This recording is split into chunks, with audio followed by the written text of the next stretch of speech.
നമസ്കാരം. അഴിമതിയുടെയും ദുർഭരണത്തിന്റെയും കാർമുകിൽ മൂടിയ വർഷങ്ങൾ പിന്നിട്ട് സൽഭരണത്തിന്റെ വെളിച്ചത്തിലേക്ക് ഡൽഹി കടക്കുകയാണ്. രേഖാ ഗുപ്ത എന്ന വനിതാ മുഖ്യമന്ത്രി ഇവിടെ അധികാരമേറ്റിരിക്കുന്നു. ഭാരതീയ ജനതാ പാർട്ടിയുടെ പ്രതിനിധിയായി രേഖാ ഗുപ്ത അധികാരമേറ്റതിന് ഒരു മുഖ്യമന്ത്രിയുടെ സത്യപ്രതിജ്ഞ എന്നതിൽ കവിഞ്ഞ പ്രാധാന്യം ഭാരതത്തിന്റെ വർത്തമാനകാല രാഷ്ട്രീയത്തിൽ കൈവന്നിട്ടുണ്ട്.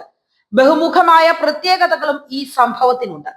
തലസ്ഥാന നഗരത്തിന്റെ മുഖച്ഛായ തന്നെ മാറ്റുന്ന നാളുകളുടെ തുടക്കമായിരിക്കും ഇത്. അഴിമതിയും കെടുകാര്യസ്ഥതയും ആർഭാടവും വാഗ്ദാന ലംഘനവും നിറഞ്ഞാടിയ കാലത്ത് നിന്നുള്ള മോചനം കൂടിയാണിത്.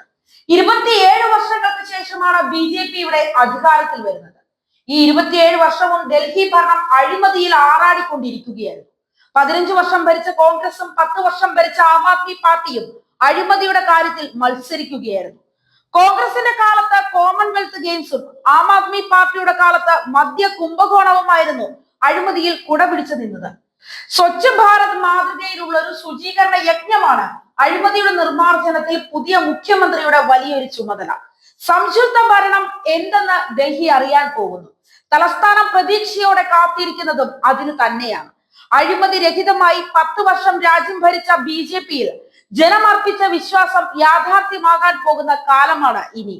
കേന്ദ്രത്തിൽ BJP സർക്കാർ അധികാരത്തിൽ വന്നത് മുതൽ കേന്ദ്ര ഭരണവും സംസ്ഥാന ഭരണവും തമ്മിൽ തുടർന്നു പോന്നിരുന്ന പൊരുത്തക്കേടുകൾക്ക് പരിഹാരമാകുന്നു എന്നതും ഡൽഹിക്ക് ആശ്വാസകരം തന്നെയാണ്.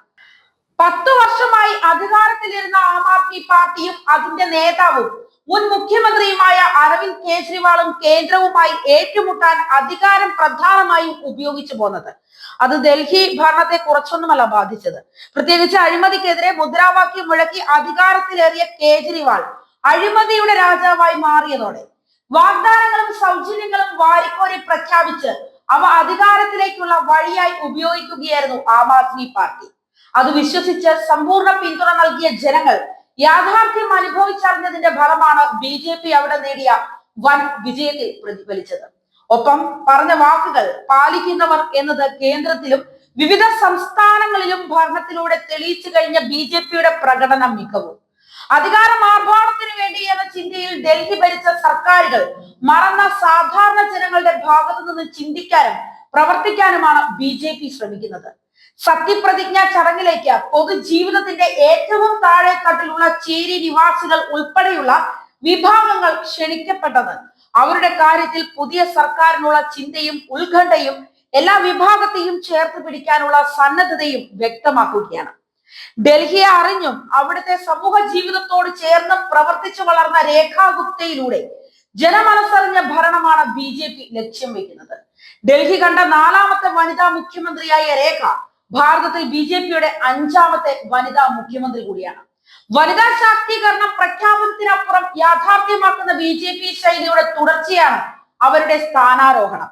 നഗരത്തെ തഴുകി ഒഴുകുന്ന യമുനയുടെ ശുചീകരണ നടപടികൾക്ക് തുടക്കം കുറിച്ചതിലൂടെ പുതിയ സർക്കാർ ഡൽഹിയുടെ ശുദ്ധീകരണ നടപടികൾ തുടങ്ങിക്കഴിഞ്ഞിരിക്കുകയാണ്. ഗംഗാ മാതൃകയിലുള്ള ശുദ്ധീകരണത്തിലൂടെ പുണ്യനദിയായ യമുനയെ തലസ്ഥാനത്തിന്റെ സംശുദ്ധ ജലസ്രോതസ്സാക്കി മാറ്റുകയാണ് ലക്ഷ്യം.